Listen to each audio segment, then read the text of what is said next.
What's going on, everybody? Welcome to another episode here, the Side Guys Football Forum. I'm one of your co-hosts of the side, joined as always by my good friend, my good buddy, the other half of the Side Guys, Mr. Tad the Side. And Tad, apologize to all the listeners, the viewers, all of our, fans out there, but, we've been doing a little bit of a Gabe Davis impersonation here. We were here 1 week, we were gone the next, we came back another week, and it's just, No. We start off our return with the cheap shot. Come on. Is it a cheap shot, though? Is it? No, that's fair. No. He cost me on my fantasy season last season. Also, you said apologize, not apologies. So, no, I refuse to apologize because this last week was on you. The week before that was on me. Yeah, so I mean, it's like we traded blame. We traded blame. Exactly. We're trading blame. See, that's a true partnership right there. It's a really beautiful. See, listeners, viewers, it's a really beautiful thing when you think about it. But no, guys, we are very sorry about it. But as we always say, as long as you follow us, oh my God, I nailed it for the second time in a row with recordings. Right at the top of the episode too. If you follow us on the socials below, we kept up to date with our graphics and everything. I can tell you from experience because Amir was texting me nonstop. Make sure you post it. Make sure you do it. I was just like, I got it. So Amir made them. I posted them. And so we got the advice to you no matter what, because, whether it's, I don't know what I was sick with. It might have been COVID. Not entirely sure, but it doesn't matter because I'm feeling great now for the first time in weeks. I don't care if Amir is halfway across the world rather than halfway across the country. We will help you win your fantasy leagues, especially because it's playoff time, baby. That is absolutely true. This is the final week of the regular season for most fantasy leagues, depending on the league that you play in. So, yeah, this is a very critical week to sort of clinch that final playoff spot. If you're on the sort of like fringe there, if you're in the playoffs right at the bottom there, you want to make sure you can hold on to that spot. And hey, if you're towards the top, like if you got a secure spot, you want to make sure that you could stay at the very top to make sure, depending on the league that you're in, you may get a first round bye. So you sort of can like rest up some guys for you, sort of figure out a strategy going forward, whatever it is. But just like, yeah, this is a very critical week. It could either get a lot of people into the playoffs. It could get people out of the playoffs. It can also, Tad, depending on like your league too. Like, I mean, I've seen some of the standings. It's like this could possibly decide as far as who's going to finish dead last. This is a big one. We've talked about it before. It's like we want to help you avoid those fantasy punishments as well. So yeah, this could be a very critical week to sort of set up a very potential, like how the season will play out for the very last spot to possibly get a punishment as well. So yes, just like Tad said, even though we weren't actually recording episodes for you, we were definitely giving you all the advice that we could. We got some interaction from some people on social media. Tad was very good at responding to those. So, I mean, we always got you covered on social media. We obviously dropped the graphics for both, starts and sits as well as waivers. So, I mean, guys, in case we can't drop an episode, either through YouTube or a podcast episode, we always got you covered with graphics. Especially as the holidays are approaching. There's going to be a lot of off 100%. Days, but you know what? Off days means social media. So, exactly. I mean, Amir, like you said, like I literally have push alerts set up on my phone. So the second you reply to me, I see it. I told my students the same thing. They have an essay due in about a week. If they email me, I push it. Oh, yeah, it's going to be interesting. They send me an email saying like, hey, I need help over the weekend. I got it set up on my phone. So, hey, what's the only thing more important than America's future youth success? Fantasy football. So you will 100%. Get not only my advice, but Amir's advice as well. So guys, we're happy to be back. Let's do this. Yeah.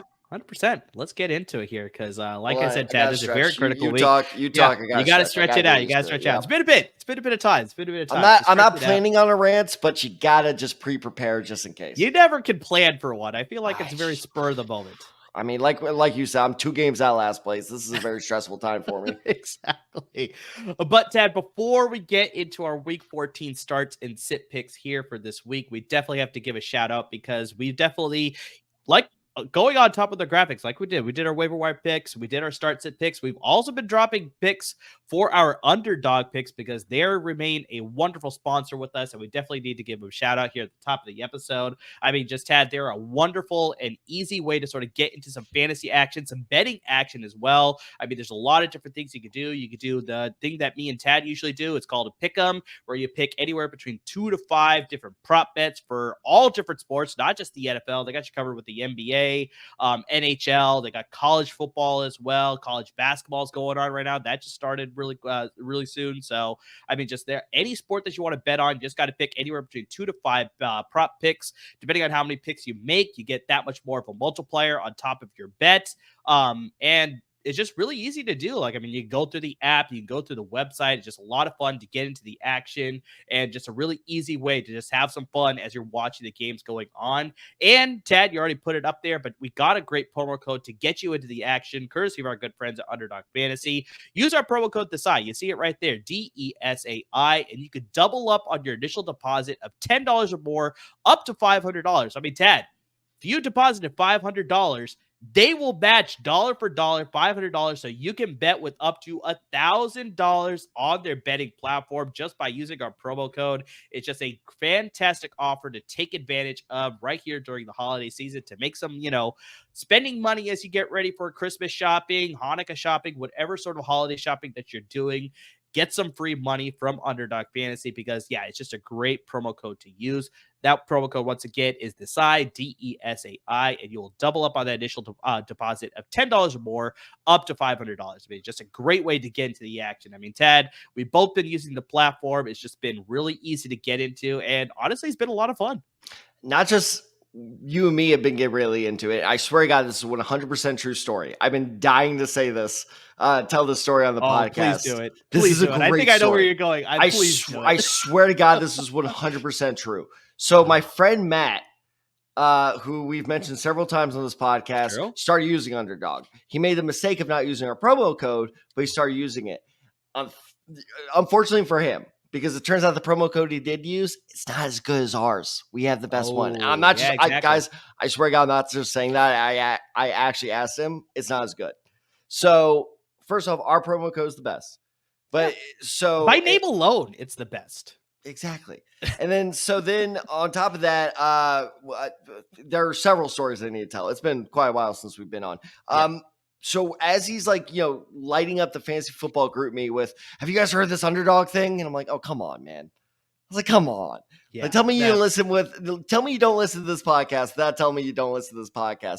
Yeah. But then it was funny because he was just like, I swear to God, he actually said this. He was like, it's so much more simple than other sites. And again, we will not name the other sites that start with a B and tend to end with an A. And he's just like, it's so much more simple. You avoid it. They pay you back so much quicker. Like, he's just raving about these sites. Even just this morning, he sent me his picks. But Amir, you want to hear the best story? Yeah. So sure. I go out to a bar with Matt and a couple other friends during the SEC championship. And Matt decided to place a parlay with Underdog with the SEC championship. One of them is that Jalen Milroe, I almost said Milrose. Milroe had to have, I want to say, like over 38 and a half rushing yards. He didn't even get close. So every time Milroe got sacked, we were just sitting there at the bar, like losing our minds, like, this sucks. Well, it turns out that it was a four bet parlay. That was the only one he lost. But despite losing that Milroe bet, Matt still made money. Exactly. And I think I know what you're talking about there, Tad. Your Underdog Fantasy platform, they have a very special thing where you can bet with insurance. So if you miss one of the picks, you could still make a good portion of money in return as long as you get 4 out of those 5 picks. So, I mean, yeah, I'm pretty sure that's exactly what happened, right? Exactly. So, look, that's the awesome thing about Underdog is what betting company looks after its customers. I've literally never heard that in my life, but Underdog absolutely does that. So be sure to support them just like they very clearly support you, because you miss out one bet, they're not going to take all your money like most companies would. So guys, they support us. We're not just mouthpieces for them. We're not just saying this because, they're supporting us. We're saying this because they are actually one of the cooler companies we've ever partnered with. So please support them just like you do us and go for that. And also check out the YouTube short channel on the LAFB Network YouTube channel for our best underdog picks of the week. 100%, 100%. And yeah, I remember, Ted, you sent me screenshots of the text conversation that you were having with your friends. And I remember the exact response I told you. I was like, yeah, your friends are adults and you can quote me on that. So I'm saying it live now, too. It's just come that's fair. on. No, it's fair. We say it at the top of every episode. Even if they don't listen to the entire episode, they could have gotten just that piece about underdogs and found out exactly. And like I said, he said our promo, and I swear to God, that's true. He said our promo was the better promo. He should have used ours. And I kept telling him, like, use our promo. He said it's too late. You can only use one promo code. It is on your initial deposit. Per sign up. Deposit only. Exactly. All right, Ted. So yeah, we love underdog fantasy, but let's definitely move on to our start and sit picks. Start and sit picks here in week 14. Like we talked about earlier, it's a very critical week. It's a very make it or break it type of week for a lot of teams as far as making the playoffs or not making the playoffs. So these picks are really crucial as far as making some differences. And we also have, two teams still on a bye week this week. So this is the very final bye week. So that can obviously affect your rosters as well. But Tad, do you have a start or sit for me at the quarterback position here in week 14? Well, before I get into that, I just got to say, this is so refreshing. I feel like the Dave Chappelle meme where, one of my coworkers asked me for fantasy advice a couple days ago. I'm like, oh my God, I get to talk fantasy again. This is great. So it's been some time. It's been great. Yes. So, all right. So let's get into it. And you know what? I'm going to get into it with a risky pick because I love it. Ooh, let's hear it. You start Justin Fields. Oh, you don't like that pick. I don't like it, but I don't know if I like it as so much as a risky pick. I actually like this move, but yeah, go for it. Okay, all right. Well, so far he's only starting in about 59, 58% of leagues, depending on which medium you're using. But here's why I came up with this pick, because I agree with you. Normally, that's an obvious start. He's a rushing quarterback that has high potential for picks. But coming off that game he just had where he only scored 9.9 points, when I feel like a lot of people started him expecting the type of game that I think he's going to have this weekend. I think there's that kind of that pendulum swing to the other side where you go, no, I trusted you last week, I'm not trusting you this week, and then you just ditch him. And I'm telling you, don't do that, because you look at what he did against Detroit last time they played. He put up 20 points.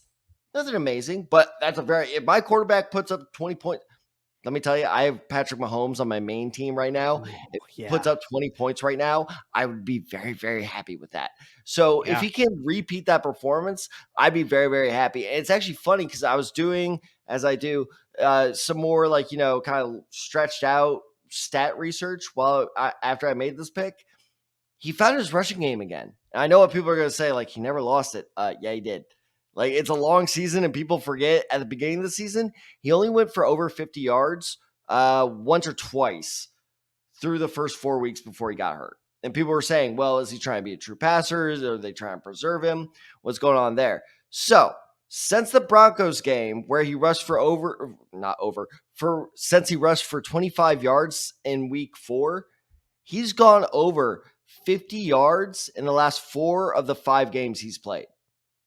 So I'm not saying 50 yards and touchdown. He's gone over 50 yards. It may not sound like a lot, but that's 5 extra points tacked on. So with most quarterbacks, when you gamble on them, you're gambling. Hopefully they have a good passing day. With Justin Fields, if he has a crap passing day, you still get those 5 points you may not get in the pass. And I think his game against the Lions is a perfect example of that, because if you look at his passing stats against the Lions, they were not impressive. Did he pass for a touchdown? I don't even think he passed for a touchdown in that game. But what beefed up his points there was he had 104 rushing yards. Mm-hmm. So that's 10.4 points added right there. And I think, will he repeat that? This is what happens when we take a week and a half off. You're doing so good up until then. I know. Will he repeat that performance? There we go. Probably not. But I think he could get up in the 70s, 80s, maybe even the 90s number in terms of rushing yards. And that's a lot of extra points, especially if you're depending on him as an insurance bet. So I think that I really like him not going crazy against the Lions, but a very my top streamer this week, especially because how about this stat? The Lions have allowed the last 4 of the 5 quarterbacks they've played to score 20 points or more. That Lions defense, now, I shouldn't say defense because their pass rush and their run support has actually been pretty good. That secondary's falling apart. No, 100%. I think that defense is a little bit more susceptible than a lot of people think. People are sort of remembering how good they were the first half of the season. They're like, no, the Bears should have, a struggle against this defense. But exactly like you laid out, I think that secondary is dealing with a lot more issues than people are sort of, thinking about. So I think, yeah, the pass rush may be okay and the run stopping may be okay. But yeah, them letting up some passing yards and potentially some passing touchdowns could be some, a little bit of a fault there. And this could be a very sneaky play for Justin Fields against Detroit for sure. So I didn't think this was as risky of a play. So I actually like this play. But yeah, I can understand why people may be a little bit more cautionary with this matchup against the Lions when they're trying to hold on to a spot as far as the NFC North, stranglehold getting that division crown. So yeah, but I like this play. So all right, Tad, I'm going to go with the sit at this position here. And we're in the holiday season. People are looking for deals. So I'm going to give you a two Santa for Claus? I don't know about maybe Indian Santa Claus. We'll see about that. But I'm trying to give people here a 2-for-1 special as far as two quarterback sits here because the initial quarterback that I had potentially may not play this weekend. So I have a backup for you as well who is not a good sit. But now I'm going to encompass it by saying do not start an NFC West quarterback not named Brock Purdy. Like, I mean, I'm just going to leave it right there. It's funny you should say that because Brock Purdy was almost my pick, but I felt like that was too boring of a pick. It is a little bit of a boring of a pick, but that's what I'm saying. So it's like every other NFC West quarterback this weekend, you do not want to start. Don't you dare start Matt Stafford. Don't you do that. Yeah, exactly. So he's my other pick, but the initial pick that I had is Geno Smith against San Francisco. I mean, just you're looking at what happened to them 2 weeks ago when they played on Thanksgiving, and I mean, they threw for under 200 passing yards. He had no passing touchdowns. He also threw an interception in that game. And Tad, he took 6 sacks in that game. Like the Niners were just ferocious as far as getting after him.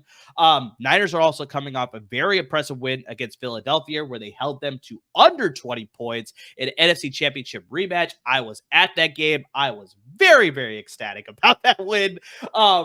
But just you look at Geno Smith, he's dealing with the injury. Obviously, he suffered that last week when he was playing against the Dallas Cowboys. It was a very back and forth game. He was able to put up a lot of points against Dallas, but I think coming into this game against San Francisco, I think it's just going to be very much a repeat of what we saw 2 weeks ago when these two teams already faced each other. But like I said, you have to be careful as far as whether he's going to be able to suit up or whether he won't be able to suit up. He is questionable heading into the weekend. I think it's going to be a game time decision. Even if Drew Lock starts, that's even a worse start. Like, do not start Drew Lock as like maybe he'll have a sneaky good, like, Niners aren't prepared for him. No. Do not do it. I am a Mizzou fan. I am from Missouri.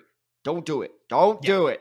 100% do not do that. But just, yeah, I do not like the Seattle's passing game against the Niners defense this week. Niners are also playing at home, so I think they got that advantage of a little bit of home cooking as well. As I mentioned, my second pick was Matthew Stafford. Tad, you brought this up as well. But they're playing a very stingy Baltimore defense. They have allowed the fewest passing touchdowns in the league so far through 13 weeks of action, and they have allowed the fewest fantasy points to opposing quarterbacks. Like, they are absolutely controlling all opposing quarterbacks that they have faced so far. Stafford, I mean, very similar to Geno Smith, where Stafford has had back-to-back weeks where he scored over 20 fantasy points. He's thrown 7 touchdowns to only 1 interception in these 2 games. And I mean, he's just looked like the classic Matt Stafford that was freshly signed by the Los Angeles Rams when they won their Super Bowl. But here's a crazy thing, Tad. So through the last 2 games Matthew Stafford has had, he has thrown 7 touchdowns.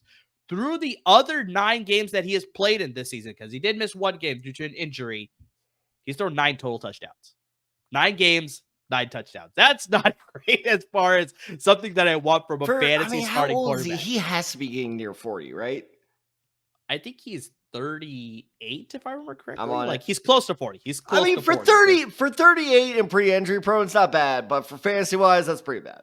Yeah, absolutely. You do not want that as far as a fantasy quarterback this week, especially like we talked about in a very critical week. There are better options out there. And like I mentioned, NFC West quarterback. So Kyler Murray, you don't want to start him because he's on a bye week. Jesus. So you definitely don't want to start him this week. The other team that's on a bye week that I just want to make sure everybody is aware about, but the Washington Commanders are also on a bye week. So yeah, like I said, any NFC West quarterback not named Brock Purdy, do not start them this week because they are not going to do you any favors this week.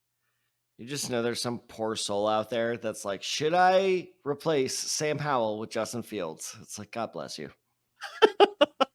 you poor man. But all right, you ready to hear something shocking? Let's hear it. I almost said Sam Bradford. Matt Stafford is only 35 years old. He'll be 36 in February. Wow. I feel like he is by math 35. That body has got to be at least like 100%. 40 Add another 5 years to that body with all the beatings that he took in Detroit. So yeah, 100%. He's playing like he's 40, but yeah, maybe he's 35. He's the goddamn, what was that old show, The $1 Million Man? Like that's his $6 million man. Yeah, the $6 million man. That's his elbow at this point. Like that's this is what the Family Guy parody of it. He's like, I want to rebuild him, but I don't want to spend a lot of money. And that's exactly what Matthew Stafford is right now. So that's what it is. But yeah, NFC West quarterbacks, you do not want to start this week. They are not going to help you out at all this week. So, Tad, let's get to the running back position here. Do you have a start or do you have a sit for me? This is shocking, actually, because I knew he was on a bit of a cold streak. I didn't realize how bad the cold streak was. Okay. All right. Because, man, I was kicking myself because I almost tried to do an early trade for this guy, but I was like, you know what? No, I'm not going to do it because I didn't believe in him. And like long term, this is something I need to learn because I traded away a great roster this year. My addiction got the best of me where I had Etienne. I'm forgetting the other running back. Oh, McCaffrey. Christian McCaffrey. Shut up. So anyway, Christian McCaffrey. I had two top 7 fantasy running backs to start my season, and I traded them away because I panicked. Yep. This is not the panic button. This is he's a wash button. It's so bad even Cap's running away from him. Did I point to the wrong side? My bad. It's the mirroring with the recording. DeAndre Swift is done. He's done. I'm not saying he's not going to have another good week, but in terms of like his dependability moving forward for the rest of the season, he is a borderline. He went from a running back 1 to a borderline flex option. And now people are saying being too knee jerk. Hold on. Let me read some stats to you. He's only gone over 10 points twice. That was the perfect opportunity to drop a Lee Corso. Hold on, my friend. No, not so fast, my friend. Not so fast, my friend. Not so fast, my friend. Come on. Damn it. Come on. Damn it. This is why you need to take a look at my notes before we record. Sorry. Damn it. Not so fast, my friend. He's only gone over 10 points twice in the last 6 games. Most running backs would at the very least be benched, or in my case, would be cut. If I only have a running back that scored 10 points or more twice over the last nearly half the season, I just get rid of him. It's one of those tougher cuts where you're like, maybe. But honestly, like, no, I go for the like new guy that's kind of blowing up, the Keaton Mitchell type guy. Yeah. I would have dropped DeAndre Swift for him at that point. What was that, 3 weeks ago now? Like, I would have done that because, dude, again, it's not like, he's like kind of gotten over 10 points. He's kind of stuck at 11 or 12. That's where I'm at with Chuba Hubbard. And Chuba Hubbard's still on my roster. He hasn't gotten over 10 points in 4 games. Yeah. It's really, it gets worse though. Because it's not just his fantasy points that are bad. His carry numbers are going down, which is super concerning to me. Before the Week 10 bye week for the Eagles, he only had 3 games with under 15 carries. Do you want to guess how many games he's had over 15 carries since they come back from that Week 10 bye week? Probably say 0. Nada. Yeah. Nothing. That is hugely concerning. And the even more concerning part, it's not like one of those graphs that's like up and down, like, he was at 11. But then he was 13 and he was close. And then he was at 9. No, it is, he started at 14. So granted, I'm kind of cherry picking a bit there. Like he almost got to 15. So he started at 14 the first week back from the bye. Titanic since then. Been going down. He didn't, I believe if I'm remembering correctly, I don't even think he got to 10 against in the last game. Sorry, I kind of stumbled over there. The last 2 weekends have like blended together where I'm like, did they play the Bills last? Did they play the Niners last? Like, I'm just like, it's blending together. But his last game, he didn't even get to 10. So I think that Sirianni is losing faith in him as well. and that's why you're seeing that Jalen Hurts is starting to carry. And that's why Jalen Hurts hurt his knee, because they're asking him to do more. And I think this DeAndre Swift situation is going to lead to more troubles. I'm not saying drop him, but I do not think you start DeAndre Swift under any circumstances until we see both his productivity and especially those carry numbers start going up, because he's not a receiving threat. They're not using him in the receiving game. So if they're taking carries away from him, his fantasy relevance goes to nil. No, and I think the big thing that's sort of been happening the last couple of weeks for the Eagles, and this happened when I was at the game for the Niners-Eagles game, is just that they're abandoning the run very quickly. And I think that's why you're seeing those rush numbers drop significantly since the bye week. It's just that I don't know why they sort of made this shift as far as just going fully into a pass mode very early in the game. And I think that's why they're struggling. I think that's why because like you're too good of an offense to become one-dimensional. So, and this is the reason why the Eagles got to the Super Bowl last year, and this is the reason why the Eagles won the Super Bowl in 2017, is because they had a strong running game and they played good defense, and then they supplemented it with a sort of passing attack. Whereas now, it's just like they seem to be shifting all of that, where it's like the defense is not playing as good. They're not running the ball then to balance the offense, and then they're forcing Jalen Hurts to be a passer, which he can be, but he's more, he's more of a threat to be a dual threat guy. Exactly. And so it's like you can only rely on that rushing game then if you're establishing the run game with your running backs as well. And so unfortunately, that's not happening. And so exactly like you said, that's affecting DeAndre Swift then, because they're just not running the ball enough. So we'll see whether they can make some adjustments, because I think that game against the Niners, losing the way that they did, I'm hoping that's eye-opening for them and they can make some adjustments right before the playoffs, and maybe they establish the running game again. But just if they don't, that could be very troublesome for the Eagles going forward. Okay, this is going to lengthen the episode, but I don't even care. Okay. Watching that game on TV just via Red Zone, I have one specific play. I hope I get. I'm pretty sure I have the receiver right. I'm assuming you're talking about the Niners-Eagles game. Yes. Okay. That you were at. Yes. Great. Yeah. That was hilarious, because just like it was one of those games where you could just like progressively feel through the TV how angry the Philadelphia fans were getting. And I will tell you the moment where I was like, I hope Amir is left by now, because like they may kill him.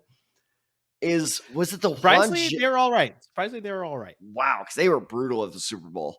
We were also on the visitor side, so Okay. I mean that probably helped a little bit too. But yeah, I also, unfortunately, a lot of Eagles fans started to leave because that's it was fair. So bad. Well, I'll tell you what was the play. I think it was Juan Jennings, where it was the fourth quarter and it was like it wasn't quite a bubble screen, but it was a screen pass that was clearly meant just to be a pass to like waste the clock, and he broke it off for like a 20-yard touchdown. Oh yeah, he had the stiff arm where he shoved him across and he just ran for. Yeah, that was Juwan Jennings. That was Juwan Jennings. That was the moment where I was like, I really hope he's going to be okay, because they may actually start throwing beer balls at you. No, surprisingly, there was no hostility. Everybody was very nice, surprisingly, where we were. So yeah, we didn't have to deal with any hostility. At least I didn't have to deal with hostility, because I was wearing my classic Niners gold jacket. Like I was fully decked out. I was like, I am not going to, not support my team on the road here. So, but yeah, luckily there was no craziness that happened as far as hostility against me. So thankfully that was, but yeah, it just unfortunate that just they're shifting their style of offense to lead to just no carries for DeAndre Swift then. Well, and the funny thing, anybody that running back, because Kenneth Gainwell doesn't have the respectability either, or anybody else. So just like it's all gone. Well, and the funny thing too is like normally when a good team, because they are a good team, we're not saying they're bad. Of course they are. Of course they are.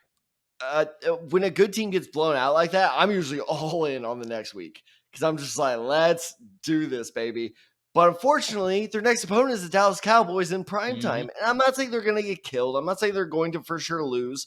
But especially going all the way back to DeAndre Swift, the Cowboys have been fantasy running back killers all season. So, okay, even if he wants a good bounce back game, like this is my chance, I don't see it happening, especially against this Cowboys defense that, again, they're just like they're like heat-seeking missiles when it comes to the run game. Their pass defense, that's where you get them. That's where the Cowboys sometimes trip up. But I mean, these teams are it's a Spider-Man meme where they're pointing at each other. They're the same thing. Very good defenses, kind of weak secondaries. Exactly. So we'll see what sort of game we're going to get on Sunday night. I'm excited for it. We're talking about critical That's gonna week be in a good fantasy game. playoffs. This is a very critical week for both the Cowboys and the Eagles because whoever wins that game can, I think, cement themselves as NFC East champions and potentially, this will give them a good head start. I would say head start. I'd probably say leg up. That's the word I was looking Like for. Leg up. I was trying to As think. far as getting the number one seed potentially in the NFC playoffs as well. So Yeah. yeah, this is a very big game for that for sure. All right. So talked a lot about the running back sit here. I'm gonna go with the running back start here. And Dad, this is from your team. I'm gonna go with Zack Moss against the Cincinnati Bengals. And so you look at what happened with Jonathan Taylor. He came back. He was looking pretty strong. Okay. Unfortunately, though, dealing with a thumb injury. He required surgery. I don't know if he had the surgery already. Did he have the surgery already? I don't know if Last he I checked, he is still considering it because He's still considering it. from Okay, from just what got I've def from what I've read is if he gets the surgery, he's done for the year. And got so it. he's Okay. kind of like debating because, and that was the funny thing about where this season is insane, man. Because like if the Colts are where they should be right now, he would have gotten the surgery because we would have been out of Right. the playoff race. Right. But because we're Right. kind of in the playoff race, if we make True. the playoffs, if he gets the surgery, he could possibly be back for made up imaginary playoff game. So it's like that's the debate he's having. JT, I'm telling you, buddy, just get that surgery. We Yeah, are we'll not get to winning the the Super whole Bowl this year. Just get that surgery. I We'll get to appreciate. the AFC South as far as like that whole Oh standing man, because I have more notes on it's that. dear But just God. yeah, so the Colts are obviously dealing with Jonathan Taylor being out for at least a couple weeks. So Zach Moss has stepped in, and hopefully you didn't drop him because you saw Jonathan Taylor coming back because Zach Moss was being used with Jonathan Taylor. Or if you're lucky enough, you were able to scoop him up because somebody else dropped him. Because yeah, he is definitely going to be saving you the next couple of weeks because he's been very good in that Oh, offense in place of he Jonathan has. Taylor. And once he came back too, like I mean, there was a very good dual back system. This was funny because I mean I don't know what the numbers are now, but I was on Instagram during my lunch break about 3 weeks ago, scrolling through, and the ESPN one of their graphics landed on my feed, and it was like the top 10 rushers. This is back when like all that McCaffrey MVP talk was getting Right. hyped up. Mhm. And they obviously first was McCaffrey, second was someone obvious, and then third was Zack Moss. And even me as a Colts fan, I was like, wait, what? I'm Yeah. like, are you serious right now? And I was talking to my dad during the Michigan Ohio State game when Blake Corum was killing it. I don't know if you were watching that game, but Blake Corum, the Michigan running back, because Zack Moss, we're going to lose him. He's a free agent after this season. We are going to lose that man. Somebody is going to pay him money. I don't think it's going to be us because the Colts don't pay anyone in free agency. No. So no, of course not. So I think that like Zack Moss has. It was funny because I exactly remember when that trade was made last season, and you kind of asked me on the podcast about that. I was just like, yeah, whatever. Like, Yeah. who cares? He sucked in Buffalo, and no, that man has killed it. Honestly, he's not going to get it. He should get a couple votes for comeback player of the year. Could be because this is very much a situation like we talked about with Geno Smith last year, where it's just like maybe you just need a you know A fresh new start. change of scenery, whatever it was. And so it's like he was drafted third round in Buffalo, just didn't work out there, and so now he comes to Indianapolis with that trade. And he just found new footing. It just looks a lot better. It looks effective, very much like that guy out of Utah that we expected to be drafted out of the third round. He's very much play like that. So they take on the Cincinnati Bengals this week. They're allowing the sixth most rushing yards in the NFL, and they're currently tied for sixth in allowing the most rushing touchdowns as well. Moss hasn't had the best couple of the last weeks because of the Jonathan Taylor addition. I think he had 1 week where he was good, even with Jonathan Taylor being there. But like I said, this matchup with Cincinnati, I think, should get them back on track. And like I said, in a very critical fantasy playoff week, potentially, I think he'll possibly help a lot of people clinch a playoff spot, punch a few tickets this season because he's got a very good matchup this week against the Bengals. Well, and speaking of a very good matchup, I will say this as well: is he's not a touchdown dependent running back either It's because true. the He gets a lot Bengals of have yards. allowed he gets a lot of yards, and the Bengals have allowed the fifth most amount of yards to opposing running backs so far There you this go. season. So There you you go. have a guy exactly like what you said, absolutely correct, where yes, he gets a lot of yards against a defense that gives up a lot of yards. So I 100%. think that this is actually the reason I went like, it's just they're still the Bengals. They scare me. Even with Jake Browning back there, they still scare me. He I don't looked good know. last week. Browning looked I pretty again solid. the social studies teacher right next to me. He asked me, he's like, what do you think's going to happen this weekend? I don't know. I'm done predicting Colts games. They're unpredictable. This is what happens when Gardner Minshew is your quarterback. We could True. get killed. We could kill them. It could be a close game.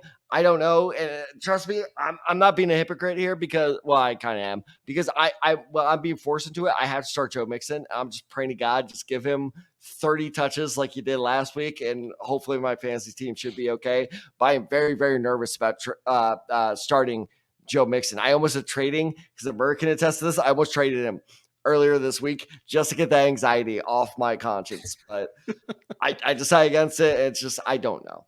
No, I think that's a slightly riskier play, but like of all the risky plays you could do, that's the safest one you can make. For sure. For sure. All right, Tal, let's get to the wide receiver position here. I'm going to kick this one off because I have a start at the position here. So I'm going to go with Courtland Sutton of the Denver Broncos. Like, you never thought I'd bring up a Denver Bronco player as far as a start and a sit, especially at the start side. Like, maybe at the sit side for sure. We brought him up, but brought up a few Denver players on the sit side. But at the start side, I mean, say what you want about the Broncos, Tab, but I mean, they seem to have figured out something. Like Sean Payton sort of has figured it all out with Russell Wilson. The first half Broncos team is not comparing to what we've seen over the last 5 to 6 weeks with this Broncos team. They've definitely figured out something, and they're looking a lot better, especially heading into next season. They're in playoff contention right now, very similar to your Colts. Very similar to a lot of teams. My 3 favorite words: in the hunt. Exactly. So very much in contention with a lot of teams in the AFC right there. But here's the crazy thing, Tad. I don't know if you realize this, but Courtland Sutton has scored a touchdown in 6 of the last 7 games. Like, he has found a way to I tried to trade for him like 3 times the last month. There you go. Like, I mean, I don't know what it is, but Russell Wilson has found that connection with him over the last, like I said, handful of weeks. And so he's been scoring pretty well. He's also scored over 15 fantasy points in 5 of those last 7 games as well. Whoa, that I was not aware of. There was one game where he scored 14.6. So he was close to doing 6 out of 7 as far as 15 or more fantasy points in 6 of the 7 games as well. So he's really been becoming a very favorite target for Russell Wilson over the last handful of weeks. Like I mentioned, they're facing a divisional foe in the Los Angeles Chargers this week, who are very weak against passing offenses. They're allowing the 2nd most passing yards in the NFL, and they're very weak as far as allowing the 3rd most fantasy points to opposing wide receivers as well. So like I said, this is a very susceptible passing offense that the Chargers are presenting. We obviously know that Brandon Staley's on the hot seat. We'll have to wait to see exactly what happens there. But I very much like Courtland Sutton in this divisional matchup to really continue his strong performance of the last handful of weeks, to continue it here this weekend. I think that's 100% a great pick, especially because, like you said, I think they're still carrying that stigma from earlier this season of like, exactly. that Brock. I traded back actually, because I traded him away. I traded back for him for Javonte Williams, and people were like, "What the hell are you doing?" And now he's their workhorse. Like, it is. Props to you. This is the Tyler Algier 2.0, buddy. You did it. I am listening to you next year. I promise. But you're like the best like hindsight scout ever. Of like, you don't know what running back's gonna be good, but the second that running back gets drafted to that certain team, you're like, that's the one. Yep. That's the one. It's honestly, it's just a lot of it is situation. And just like I said, when I watch tape of Javonte Williams, like, I mean, people on the podcast, watchers and listeners have known that I have just some sort of weird draft crush on, I mean, just not even draft crush, but just like, man crush on Javonte Williams as far as just like how good he is. And it's just for the longest time, it was just like Denver was not using him. Obviously, he did suffer the injury last year, so that's why he didn't play majority of last year. But I was just like, Sean Payton will finally use this guy. And then he did it. And then finally, when we had our trade for episode as far as a midseason trade to help you in the second half of the season, I brought up Javonte Williams. So I was like, finally, Sean Payton figured it out. I was like, oh yeah, this guy's pretty good. We should give him the ball more. And so it just became a usage issue. Finally, it's happening in Denver, and people can see what I have always seen with Javonte Williams. And it's like, it's finally happening, folks. It's finally. But all right, so no, real quick, 2 things, not fantasy related. One, with the Broncos, I've been thinking about this a lot recently. Do you think Sean Payton's looking back like, could we just not have started 0-4? Like this, I mean, if you think about it, the Broncos would be having a complete season. The conversation would be completely different if they did not have a slow start. So you think Sean 100%. Payton's looking back like, could we just have pulled out like just 2 of them? Seriously. Just 2 of them. 1 or 2 wins. It would have changed so much. Come on. But just like, come on. Especially now, it's like with the Chiefs faltering as well. Like, this is like the perfect. No, that's why that's what got me thinking of this. That's what got me thinking of that. It's like Sean Payton's probably looking at the Chiefs like, come on. And the Chargers are not living up to expectations. Obviously, you got the Raiders being Raiders. So it's just like, this would have been perfect So that's for the Broncos. And of course, our CEO, Ryan Dyer, being a Broncos fan, is just like, yeah, buddy. it's just like, yeah, it's just like, it's unfortunate. It's unfortunate, but yeah. So that's the second thing I want to bring up is you think that Brandon Staley was sitting in the Chargers like coach's room or the locker room or whatever, and he got that ESPN alert the other week. First NFL coach fired. He was like, "Oh my God, no!" And then he saw it was Frank Reich. He was like, "Oh, really?" Yeah. All right. Like, yeah, I swear to God, like, I bet you $5 he like heard the news of like, did you hear the guy who got fired? And he was like, oh shit, did I get the pink slip? Like, I bet you like that. What I would be a fly on the wall in those facilities. Hard Knocks, forget Miami. Miami, I don't know if you've been watching it. It's actually been really entertaining. But by the way, they definitely did this on purpose. Is they followed Jalen Phillips around for the whole episode right before he got hurt. Of They course. definitely did that on purpose. But anyway, Miami Dolphins have been pretty entertaining. I want Hard Knocks to go back to the Chargers this season because that would be amazing. That's the stuff I want to see. But no, I was just imagining that just Brandon Staley being like, oh God, it happened. Oh, it's Frank. Oh, okay. No, we're good. We're good. No. What's up, Justin? Like that's how I imagine that going down. But exactly. Oh man. But yeah, Courtland Sutton, great start this weekend if you have a need to start a wide receiver there. So Tad, why don't you give me a sit here at the wide receiver position here? Oh, that is a good start. I got a good sit for you. Okay. And if you're not, here's the thing is you would be shocked because you're probably like, well, who hasn't benched him already? He's still being started in almost half of ESPN leagues. All right. So, Amir, I'm introducing a new acronym, and this is going to be a new acronym that I will actually carry forward. This season's almost at an end, but for next season, I'm bringing it back. You ready? Right. BUFN. BUFN. Okay. Got nothing? What does that stand for? Benched until further notice. Oh, not bad. I like that one. Benched, BUFN. Benched until further notice. Real quick game. We'll spend 30 seconds on it. He is in the NFC South. What receiver am I talking about? Drake London. Nope. Adam Thielen. Nope. Oh, Adam Thielen. Are you insane? Carolina Panthers have been struggling a little bit here. So he's the only Panther that's been good. Well, Chuba Hubbard, but he's the most consistent Panther fantasy player. Fair. Thielen, my lord. Michael Thomas. Nope. I know he's hurt, so it's automatic, bench until further notice. Yeah, but that's kind of a gimme. No, you know why you can't think of him? Because he's been that irrelevant. Chris Godwin. Yeah. He's a guy that is Tampa Bay Buccaneers receivers. Mike Evans is finding a way to do it, but just exactly. I was just I don't know how I feel about that one. Yeah. So, and this is crazy because his I almost started reading my DeAndre Swift notes. I was about to say his carries. And I'm like, wait, he carries the ball? He hasn't put up double digits since week 8. Oh, yeah, that hurts. That's terrible. And you one guess how many? So you know me. What's the one stat I value above all with receivers? Volume, targets. There we go. How many targets did he have last week? I want to say 5. I am not kidding when I say this. He had 0 targets last week. Yeah, I think that is insane. Buccaneers offense was very interesting last week because I had Kate Otten as a start in our graphic, and he had 0 targets. You did. Too. I actually remember that. Yeah, I almost gave you trouble for that, but I was like, let him enjoy his game. He put up the goose egg, so yeah, that was not a good pick at all. So, okay, even if he blows up this week, which by the way, I don't think he will, because how about this for another weird stat? Atlanta Falcons, a top 5 pass defense when it comes to fantasy. Not as surprising. They've had a pretty good defense. It's just they're good. Always been good, but top 5 because of Arthur Smith. But you mustache billionaire. Well, I guess he shaved it, but anyway.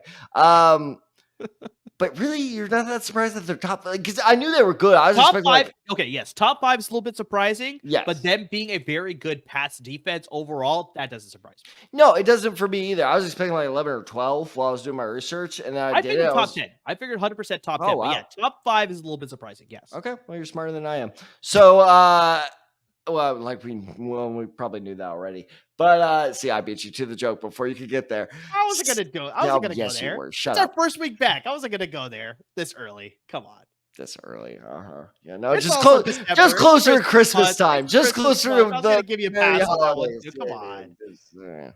Come on. All right. Well, I'm already sick of you. So anyway, point being is, even if Chris Godwin by some miracle blows up against this, as we talked about, surprisingly good Atlanta Falcons defense, which I don't think he will, because again, we have almost 8 weeks of evidence to the contrary. Okay, great. That's one good game. He has reached the point where I've lost all fantasy trust in Chris Godwin. Honest to God, if he was on my roster, I consider cutting him at this point. And you want to hear a great comparison? I compare him to Christian Watson, who I traded for because I believed in his promise. I said, okay, he's in a rough stretch. He's going to bounce back. And, granted, he may be in the middle of a bounce back. I don't think that's sustainable, but that's a whole other conversation. So I cut Christian Watson. It was a very tough decision, but I cut him from my roster because I was like, I need someone more productive right now. So even if Chris Godwin does begin to become productive, I don't think that. I think it's a little too little too late. So Chris Godwin, I'm saying, BUNF. Bench until BUFN. Benched until further notice. Your own acronym. It's a new acronym. I'm getting used to it. Still, it's yours. You created it. I was really excited because I thought it would be BUF, and I was going to make a Buffalo joke. Like, I'm not talking the Buffalo Bills. And I realized I had included the N. And I was like, damn it. Fair. Don't start Chris Godwin. But yeah, no, I agree with that. I was very hesitant about Buccaneers receivers heading into the season. Like I said, Mike Evans just finding a way to do it, even Baker Mayfield under center. And sometimes quarterbacks just have a instant connection with somebody and they just sort of deem everybody else sort of, just inconsistent. They just don't look that direction as much. And so, yeah, I think in this case, just Chris Godwin has just not been benefiting from Baker Mayfield being under center. Whereas like Tom Brady obviously like to spread the ball. And just like in this case, I think Baker Mayfield is very much going in on Mike Evans consistently. And so, yeah, unfortunately, Chris Godwin has to suffer because of that. So we are just a couple of weeks away from our fantasy awards of the year. And honestly, Chris Godwin, very much in the running for most disappointing player of the year. Oh, I got a better one. But yeah, we'll save that for that episode for sure. But yeah, we'll get to that. So, all right, Tyler, let's get to the tight end position here. Do you have a start or sit for me? So I have David Njoku, or as my autocorrect likes to say, David Nuku. Nice. Nuku. So this is actually probably one of my best waiver wire pickups of the year. So I had Dallas Goedert, who went down about I almost said 4 years ago. 4 weeks ago. Seems like 4 years. It seems like a little bit long time, but a little bit of a reprieve for all those who do have Dallas Goedert. He is coming back this week. He is trending towards playing this week against the Cowboys. And like I said, it's a very critical matchup for both teams. Eagles could definitely use him. All right. Well, maybe you may disagree with me here, but even with him being back, he's still on my bench. I'm starting David Nuku.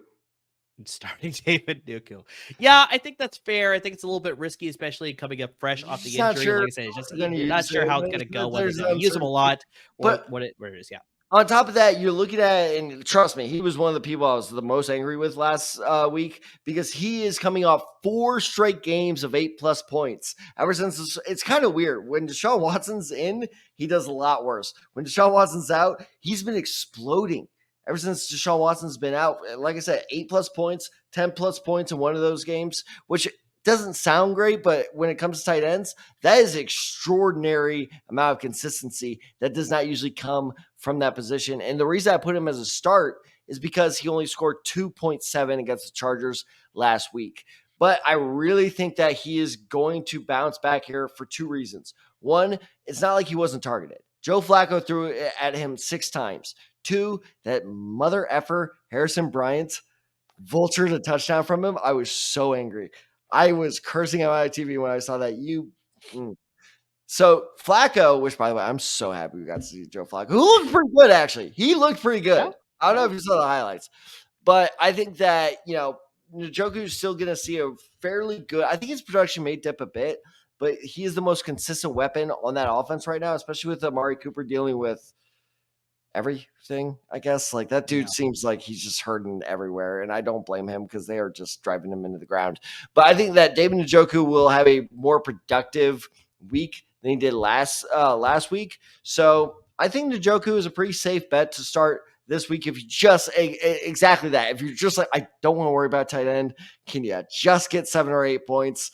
Just like make sure you don't screw me here. I think Njoku, and that's exactly my game plan heading into this weekend because he's still in my roster. That's why I'm saying starting David Njoku. No, I think and the two key words that I want to bring up with everything that you said, Joe Flacco. Like, I mean, even back during his days with the Baltimore Ravens, like, he notoriously liked to throw to the tight ends. Like, I mean, he's the one that started Mark Andrews' career. Exactly. Mark Andrews started his career. You obviously have to remember Dennis Pitta was fantasy relevant. Oh, remember him? That's a good one. And Dixon? Of course, you have to go back to Ed Dixon had a very brief, flare up with the, as far as being fantasy relevant. Is Todd Heap too early for that? I was actually just about to bring him. He was at the very, I think he was at the tail end of his career when Joe Flacco was starting, but just like, yeah, fantasy tight ends were very relevant when Joe Flacco was starting. And so it's like 100% here could just going over now to Cleveland. David Njoku holds a lot of value with Joe Flacco under center. He is going to be starting this weekend as well. So yeah, maybe he's not going to blow up for you, but very much he could be a very dependable. Like 6 to 8 point option for you. If he scores a touchdown, he'll definitely cross that double digits for sure too. So yeah, I very much like this as a start, especially if you need to find a tight end this week to start, especially like, if you're questionable on Goddard, a few other tight ends like we talked about. So yeah, very good here. I'm going to go with the sit, and this is Evan Ingram, tight end with the Jacksonville Jaguars. Has he caught a touchdown yet? That's the funny thing.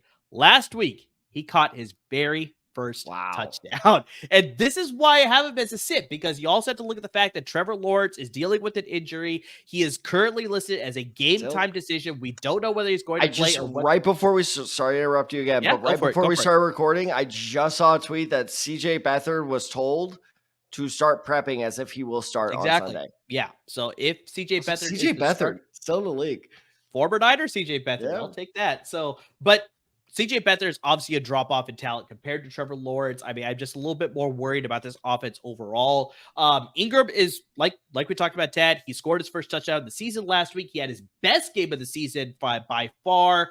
He went over 15 fantasy points, and that was just the second time all season long that he went over 15 fantasy points. I mean, overall, the season has been a little bit of a wash for Evan Ingram. You can count that to just the overall offense struggling a little bit this year, as we thought it'd sort of take the next step forward after last season.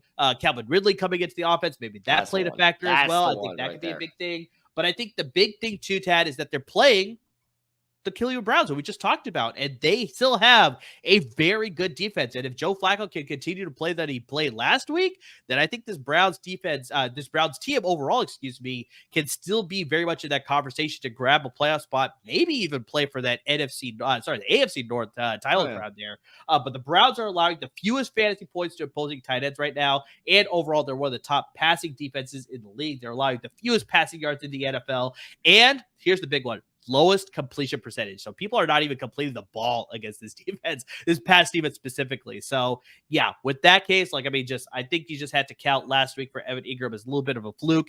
Even if Trevor Lawrence plays, I still just don't like this play against a very stingy pass defense that the Cleveland Browns have. So Evan Ingram, go with another option this week if you can avoid it for sure. All right. So let's close this out, Tad. We're running up to the hour. I mean, we're pretty close on time here, but we definitely want to get to our kickers and defenses. We definitely need to give some advice there. So give me both positions. Do you got starts or do you got sits for me here at the kicker and defense position? Okay, so I double checked these stats with my kicker because I was like, wait, hold on. Like, is he coming off bye week? And I'm like, no, I remember watching him play last weekend. Jason Sanders is an absolute start. And now you may go like, yeah, no shit, the Miami kicker is a start. But here's the crazy thing. He's only being started in 36% of ESPN leagues. Interesting. Okay. I would love to know the reasoning behind that. Maybe because he's missed a few the last couple of weeks. I guess maybe that's why. Must be the case, yeah. But again, another thing I thought was like maybe he's coming off a down week, but no. He's scored double digits the last 3 weeks straight. So 30%. It's also weird. It's almost identical. He's starting in 36% of leagues. He's available in about 64-ish. Again, that math kind of gets jumbled with me, but he's available in a lot of leagues as well. So I think Jason Sanders against the Tennessee Titans, who are the 31st ranked team against fantasy kickers this year, that's a very, very good start. One that I'm actually considering adding to my roster. Oh no, wait, my friend added him already. So I am so angry about that. I made that discovery way too late. So Jason Sanders, if you can get him, 100% start him. I love that as a start. As for a bench, I mean, we kind of already touched on this game. You bench that Chargers defense against the Broncos. Don't you do it. We already talked about like how people are still kind of believing in the stigma. Oh, the Broncos had a bad start. That Broncos offense is legit. The Broncos have dropped the last 3 of the 4 defenses they face to below 5 points. On the flip side of that, the last 4 weeks, the Chargers have scored less than 5 points 3 times. So you have a struggling defense against a thriving offense. You stay the hell away from that, especially, Murray, you love to say this. What happens in divisional matchups? It's hard to say. Nobody knows. Yes. No one knows. Throw everything out the window. You never know how these games are going to go. So you look at that. If you're a casual fan, you're like, oh, Chargers against the Broncos. Broncos are pretty bad. No, they're not. Stay away from the Chargers defense. Exactly. All right, Ted. So you're talking about a defense that you're not starting this week. I'm going to give you a defense that you should start this week, and I'm going to go with the Houston Texans versus the New York Jets. So the Jets have. Here's the crazy thing. The Jets have the 3rd fewest total yards in the NFL and are one of 4 teams to score less than 200 total points this season. Quick quiz here for you, Tad. Do you think you can name the other 3 teams that have scored less than 200 points? You're doing this to me at 11 p.m. I'm sorry. It's fine. Close out the episode on a good note here. All right. Less than 200 points? Less than 200 total points on offense, yes. So 4 teams total. So the Jets are one of them. The Jets are one of them, yes. All right, well, the Patriots are obviously one of them. That is correct, and that also includes the game that they just played. They are still under 200 points. Yeah, they only scored like, what, 16 points last game? They scored 21. Bailey Zappi had 3 touchdowns. Yeah, all it took for Juju to be good was having 4 receivers and a running back to go down. Exactly. But yes, the Patriots are one of them, correct? Oh, God. All right, so I need 2 more, right? Yes. Oh, duh, the fucking Panthers. Correct. That is the other one. I don't know why I had that. I don't know why I had to put that F word there, but whatever.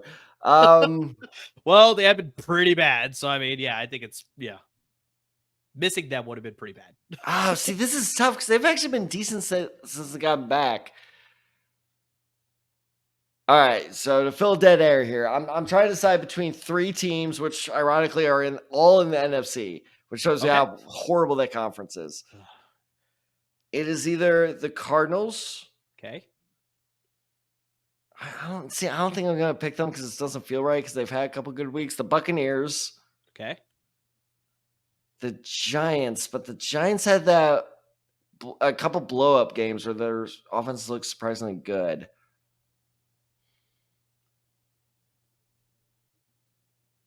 I'm going to go with the Cardinals because they really struggled there for a bit.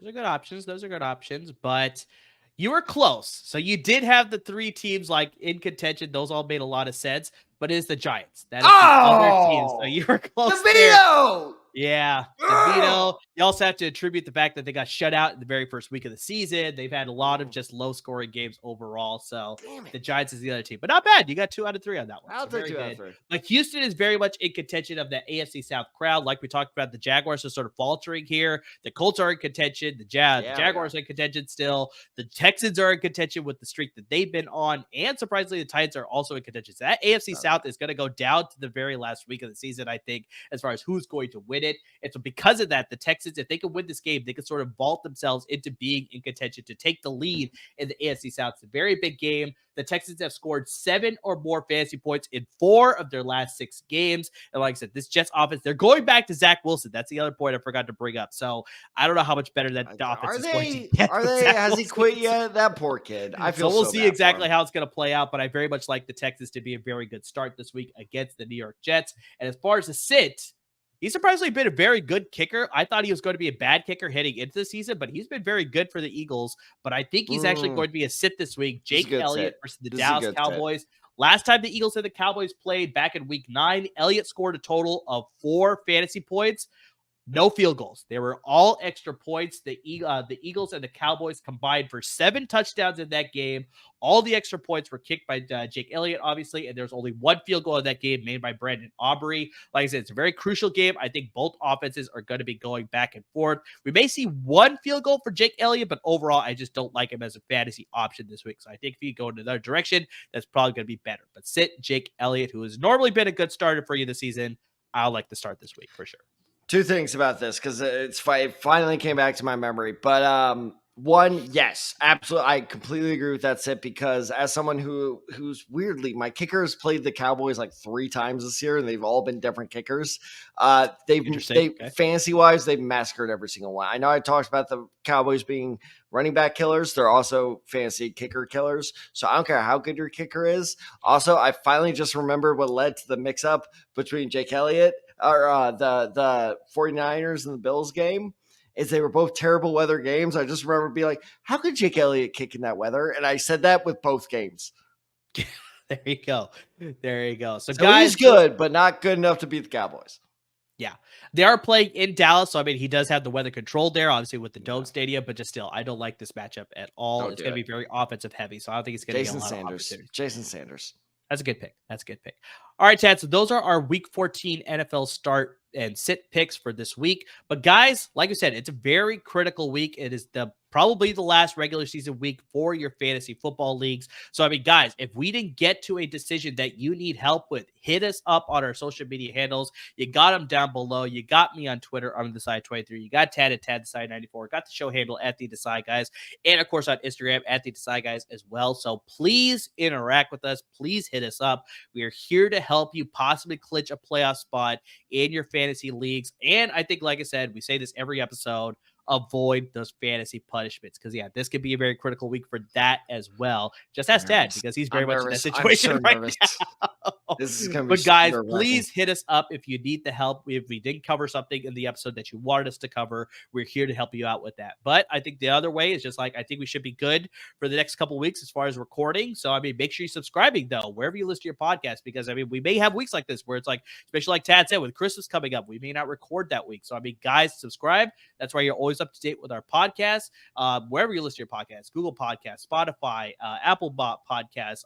You can listen right on the LAFB Network website as well. Hit that subscribe button. Always be up to date with the podcast. Watching us on YouTube, make sure you subscribe to our YouTube channel as well. And please make sure you're supporting our parent network at LAFB Network. They're giving you a lot of great content when it comes to the Chargers and the Rams at the professional level and the Bruins and the Trojans at the college level. So, yeah, a lot of great LA football content coming from LAFB Network. Without them, there would be no us. And make sure you're supporting them too. But guys, we appreciate everybody who's been supporting us, even with these couple weeks that we've been sort of on and off. And so everybody who's sort of stuck with us, but just overall, whoever's, listening to the podcast, who's watching the videos, who's interacting with us on social media, I mean, just anything and everything that you're doing supporting us, guys, we really can't thank you enough. And as always, everyone, please stay safe.